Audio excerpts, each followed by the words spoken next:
Shalom saudara-saudara yang terkasih dalam Tuhan Yesus Kristus, selamat pagi. Renungan kita pada hari ini diambil dari 2 Tawari pasal yang ke-20 ayat 1-30. Ujian di tengah kesesakan. Setelah dia berunding dengan rakyat, dia mengangkat orang-orang yang menyanyikan nyanyian untuk Tuhan dan memuji Tuhan dalam pakaian kudus yang semarak pada waktu mereka keluar di muka orang-orang bersenjata. Hari itu Raja Yosafat menerima pemberitahuan bahwa suatu laskar yang besar datang dan bersiap untuk menyerang. Yosafat jadi takut. Lalu dia mengambil keputusan untuk mencari Tuhan. Setelah berunding dengan rakyat, Yosafat kemudian merancang strategi yang tidak pernah terpikirkan oleh suatu bangsa manapun di dunia ini. Alih-alih mengirimkan prajurit terbaik untuk berperang, Yosafat mengangkat orang-orang untuk menyanyikan nyanyian syukur bagi Tuhan. Zaman sekarang tidak akan Yosafat semua mengirimkan tim paduan suara di tengah medan pertempuran. Sungguh tampak konyol dan tidak masuk akal, bukan? Faktanya di tengah kesesakan, Raja Yehuda memutuskan untuk meninggikan nama Tuhan. Mereka meyakini bahwa medan pertempuran adalah milik Tuhan. Dan kemenangan sepenuhnya berada di tangan Tuhan. Oleh sebab mengandalkan Tuhan, bangsa itu pun pada akhirnya memperoleh kemenangan. Memuji Tuhan di tengah kesesakan menunjukkan bahwa kita tidak fokus dalam besarnya masalah, tapi pada besarnya kuasa Tuhan. Saat kita memuji nama Tuhan, saat itu kita seolah tidak lagi memperkatakan masalah kita kepada Tuhan, namun memperkatakan siapa Tuhan di depan masalah.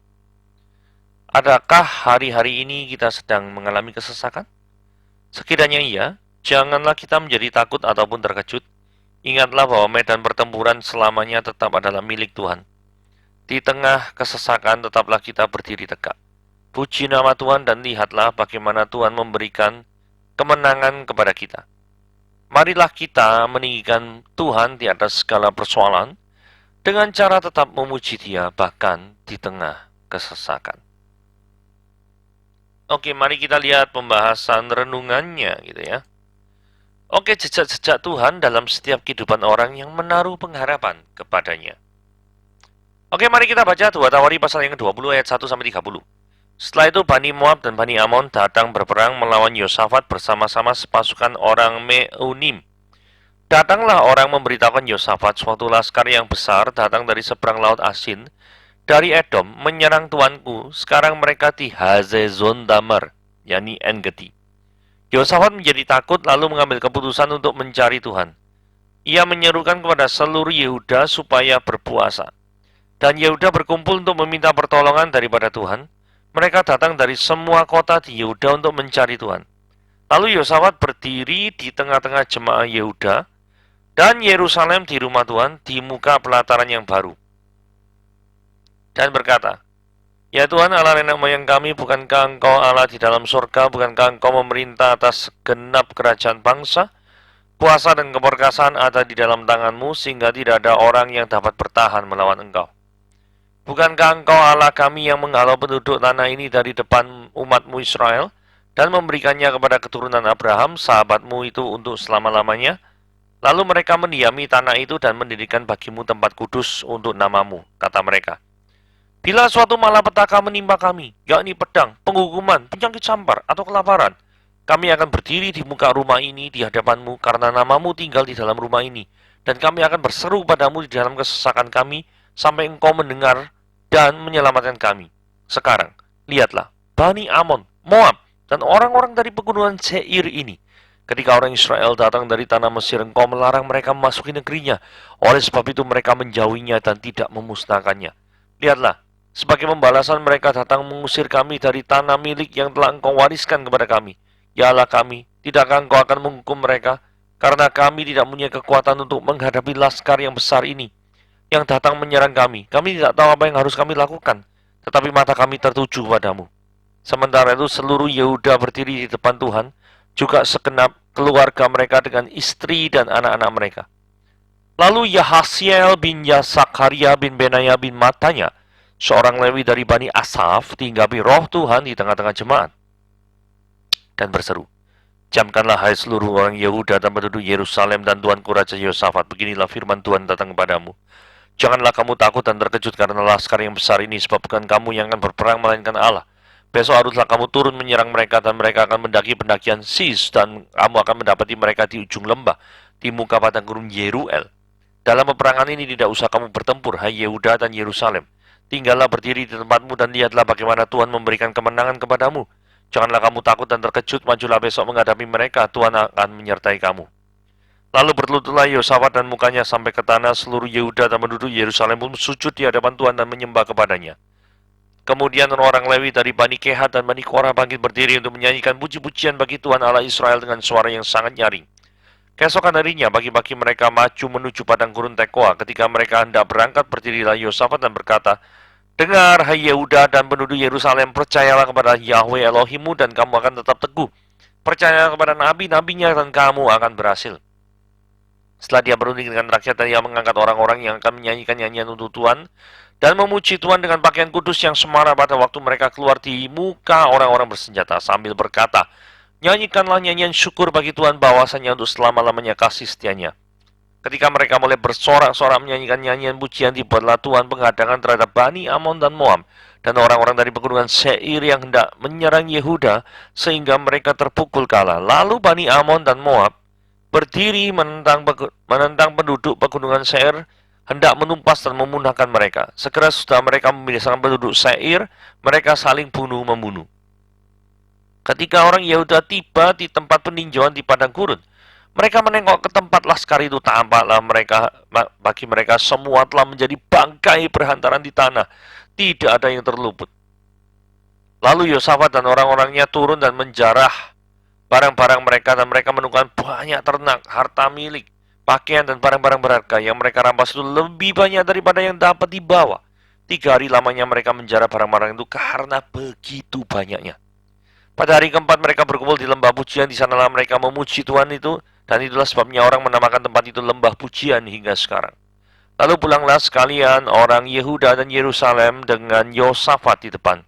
Mereka kembali ke Yerusalem dengan sukacita karena Tuhan telah membuat mereka bersukacita karena kekalahan musuh mereka. Mereka masuk ke Yerusalem dengan gambus dan kecapi dan nafiri lalu menuju rumah Tuhan. Ketakutan yang dari Allah menginggawi semua kerajaan negeri-negeri lain, sehingga mereka mendengar bahwa Tuhan yang berperang melawan musuh-musuh Israel.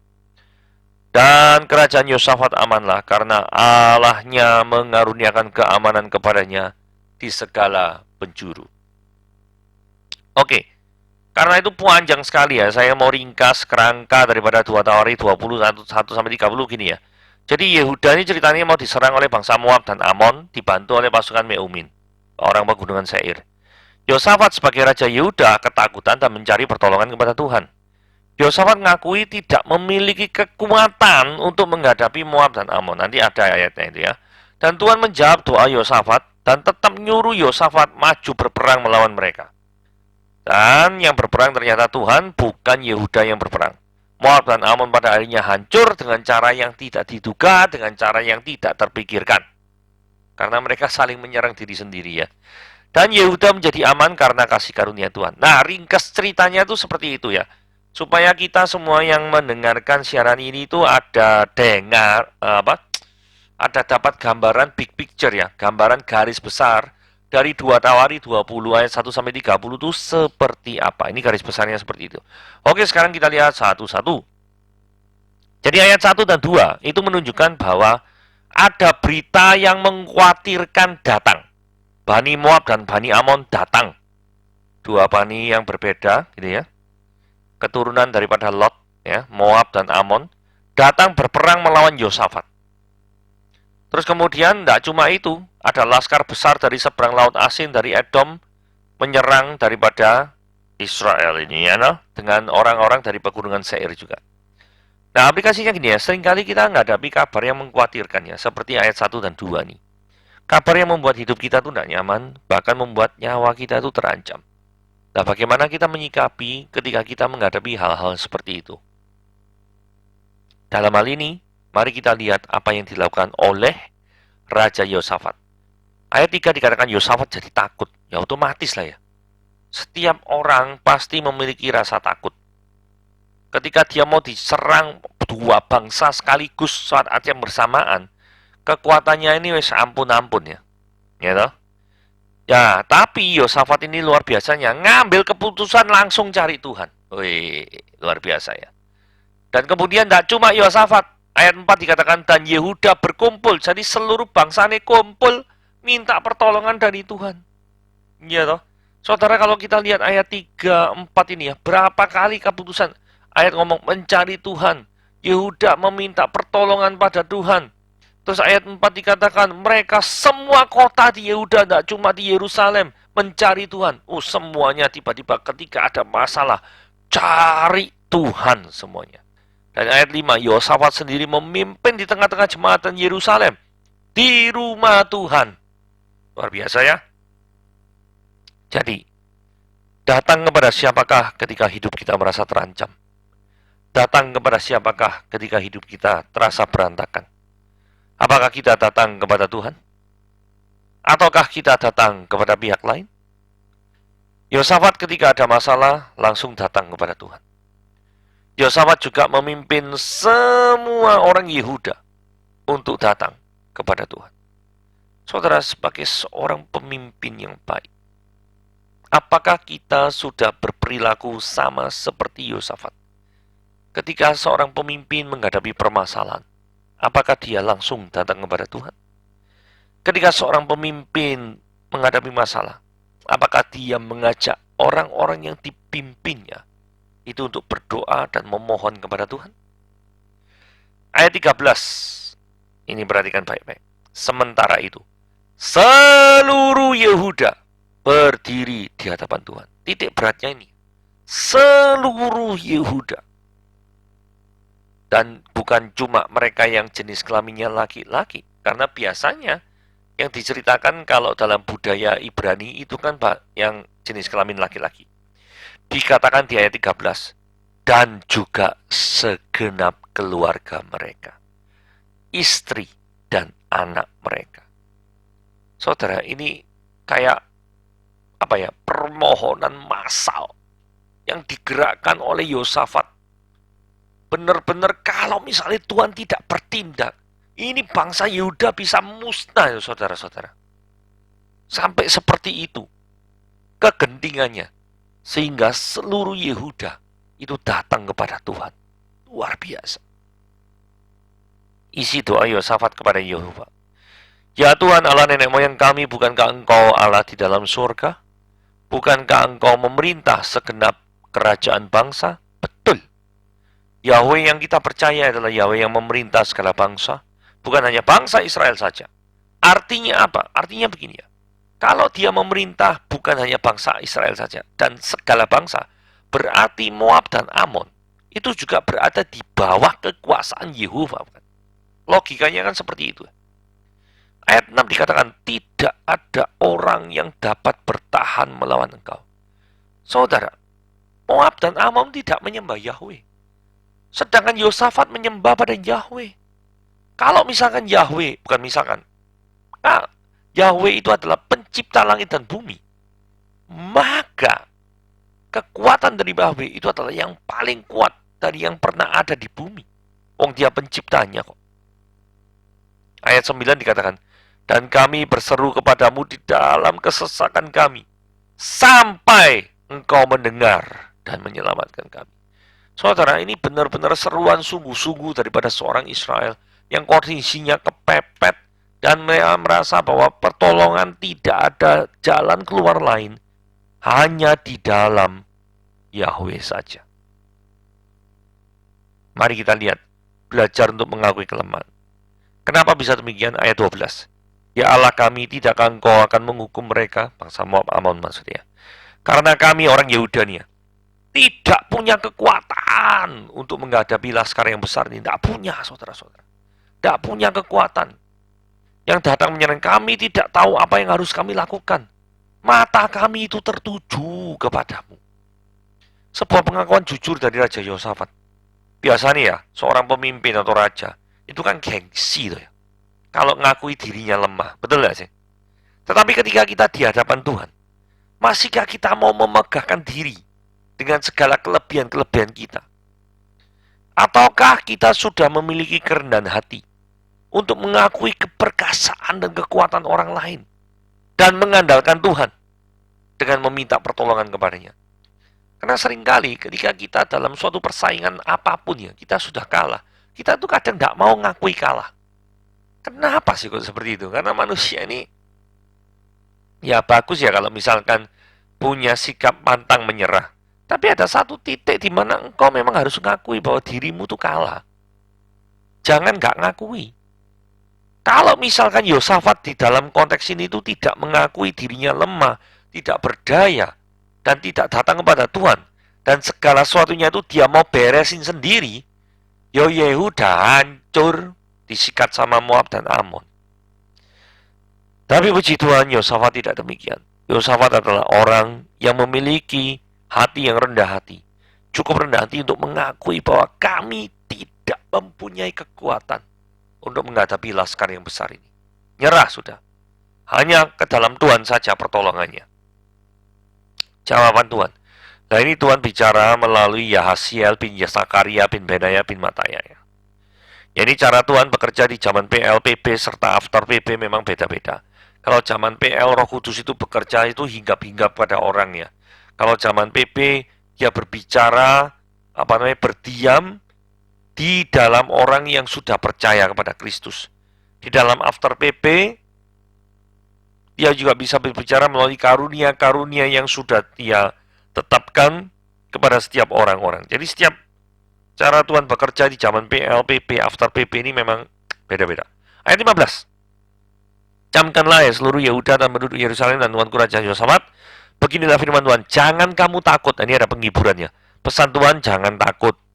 Karena bukan kekuatan Yosafat yang bisa mengalahkan Moab dan Amon. Jadi jangan pernah bermimpi, oh tiba-tiba Yosafat semua pasukannya jadi Avenger gitu ya. Tidak mungkin. Ya, jangan pernah mimpi demikian. Itu aja hanya ada di Hollywood gitu ya. Tapi Yosafat tetap kekuatannya tetap sama. Dia bukan tiba-tiba setelah berdoa sama Tuhan, oh jadi kuat, jadi huluk gitu ya toh. Enggak. Tapi Tuhan ngomong, bukan kamu yang berperang, tapi aku yang berperang. Kekuatan Yahweh lah yang bisa mengalahkan Moab dan Amon. Saudara, bukan ketika Anda berdoa kepada Tuhan dan masalah Anda terselesaikan, bukan Anda yang hebat, tetapi Tuhanlah yang hebat.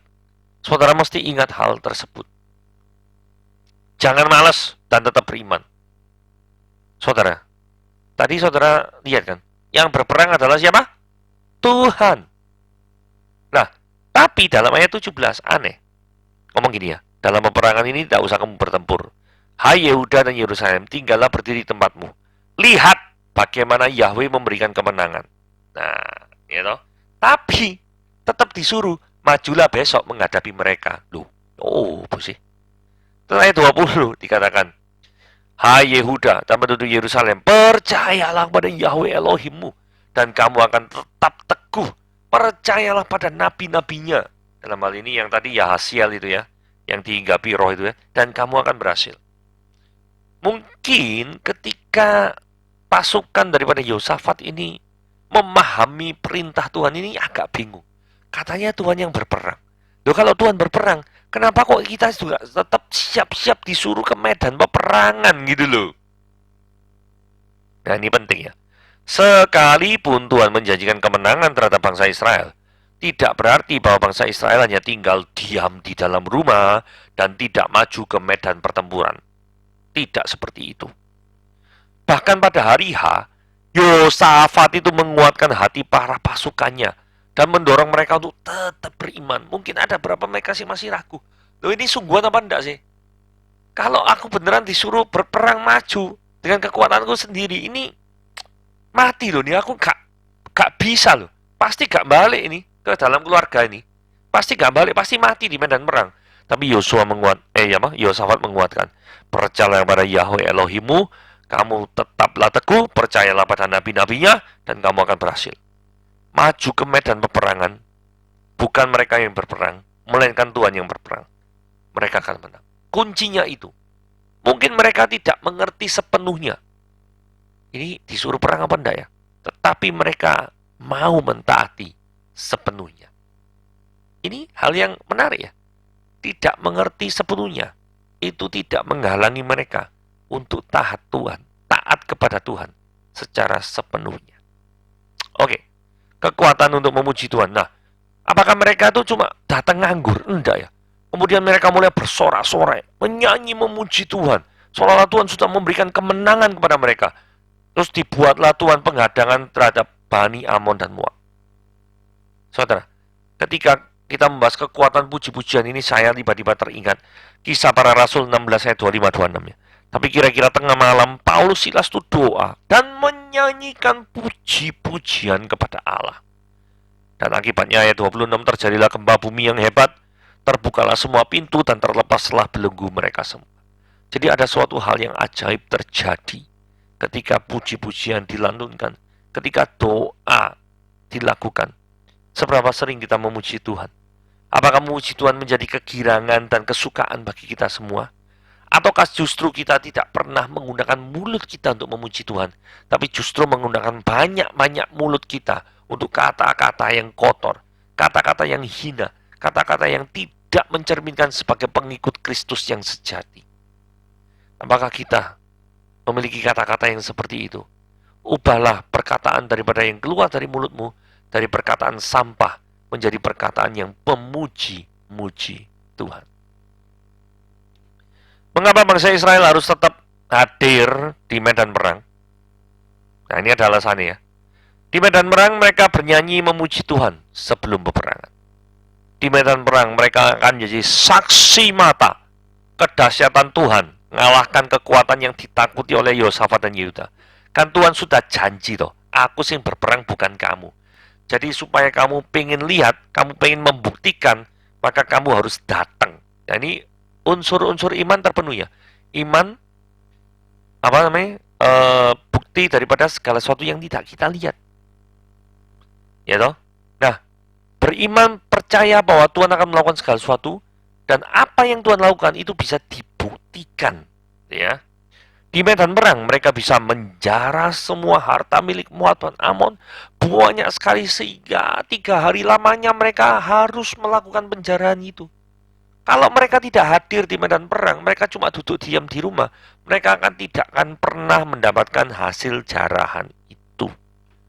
Di medan perang pun, mereka juga bernyanyi memuji Tuhan setelah peperangan. Jadi sebelum peperangan mereka menyanyi, setelah peperangan mereka menyanyi. Saudara perhatikan ayat 26. Pada hari keempat, kan 3 hari lamanya jara ya, mereka berkumpul di lembah pujian. Di sanalah mereka memuji Tuhan, dan disitulah sebabnya orang menamakan tempat itu lembah pujian hingga sekarang. Saudara, bangsa Israel harus tetap hadir di medan perang. Walaupun Tuhan sudah jamin kemenangan, Anda sudah dengar alasan-alasannya. Yang penting sekarang adalah bagaimana kita mempraktekkan hal ini. Menghadirkan puji-pujian terus di dalam setiap kehidupan kita. Memuji, menyembah, berdoa kepada Tuhan. Oke, jejak-jejak Tuhan dalam kehidupan Yosafat dan Yehuda. Mereka masuk ke Yerusalem dengan gambus, kecapi, nafiri, lalu menuju rumah Tuhan. Mereka ketika datang, mereka datang di rumah Tuhan. Mereka pulang membawa kemenangan juga di rumah Tuhan. Suatu sukacita terjadi mengikuti kemenangan bangsa Israel. Tentu saja ini diiringi dengan puji-pujian kepada Allah. Saudara, ingatlah satu hal ya. Ketika saudara mengalami keberhasilan, siapakah yang pertama kali engkau puji? Siapakah yang pertama kali yang engkau bersyukur? Apakah engkau bersyukur kepada Tuhan, ya atau tidak? Jikalau engkau lupa bersyukur pada Tuhan, bersyukurlah kepada Tuhan. Bukan kebetulan Anda mendengarkan daripada firman Tuhan pada hari ini. Karena firman Tuhan pada hari ini menegur kita semua, mengajak kita semua untuk bersyukur atas segala kondisi yang sudah Tuhan berikan kepada kita. Saudara, hal yang berikutnya, berita kekalahan Moab dan Amon. Ini membuat bangsa-bangsa di sekelilingnya ini gemeter. Berpikir mungkin 1000 kali untuk menyerang bangsa Israel. Ya, karena mungkin mereka berpikir, walah bangsa Israel, bangsa opos, bangsa lemah, gak punya angkatan perang, kalaupun punya ini lemah lah, wis lemah. Tapi mereka tidak lihat siapa yang ada di belakang mereka. Kekuatan yang diremehkan itu menjadi kekuatan yang ditakuti. Saudara, saya ulangi lagi ya. Kekuatan yang sebelumnya itu diremehkan oleh bangsa-bangsa yang ada di sekitar mereka menjadi kekuatan yang sangat-sangat ditakuti ketika Allah bertindak, ketika Allah bekerja, ketika Yosafat mendatangi Tuhan dan seluruh Yehuda mendatangi Tuhan dan berdoa, berpuasa, meminta Tuhan untuk menyatakan kehendak-Nya. Ini adalah hal yang sangat-sangat luar biasa sekali. Kerajaan Yehuda ayat 30 itu aman. Kerajaan Yosafat aman. Allah mengaruniakan keamanan. Saudara perhatikan ini baik-baik. Yehuda bisa aman, Yosafat bisa tidak meninggal, keluarga-keluarga banyak, keluarga-keluarga di Yerusalem, di Yehuda, itu aman dari ancaman kematian. Karena apa saudara-saudara? Karena Allah mengaruniakan keamanan kepadanya. Di mana saudara-saudara? Di segala penjuru. Saudara, Tuhan kalau bekerja all out, dia kalau melindungi tidak cuma di Yerusalem, dia tidak melindungi cuma hanya di Yehuda, tapi dia melindungi di segala penjuru hidupmu. Oke, sampai di sini renungan firman Tuhan. Tuhan Yesus memberkati.